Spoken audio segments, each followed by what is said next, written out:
তো আজ সকালে আমার সামনে একটা পোস্ট আসছে ফেসবুকে। সকালবেলা ঘুম থেকে উঠে ফেসবুক স্ক্রল করছি, হঠাৎই একটা পোস্ট আসলো আমার সামনে। তো একটা দিদিভাই একটা লেখা পোস্ট করেছে যে পুরুষ এত রক্তের গরম রক্তের গরম রক্তের গরম বলো, সেই রক্ত আমরা প্রত্যেক মাসে বার করে দিই।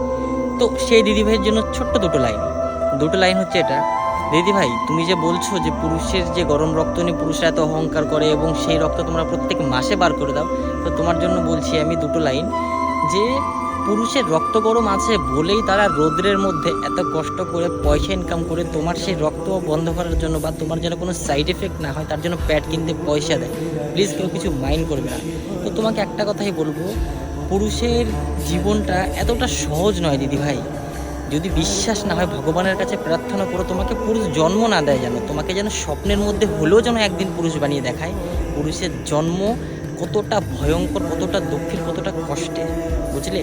আর আমার এই ভিডিওটা কোনো দিদিভাইকে বা কোনো বোনকে ছোট করা নয়, জাস্ট পুরুষের ফিলিংসটা বললাম।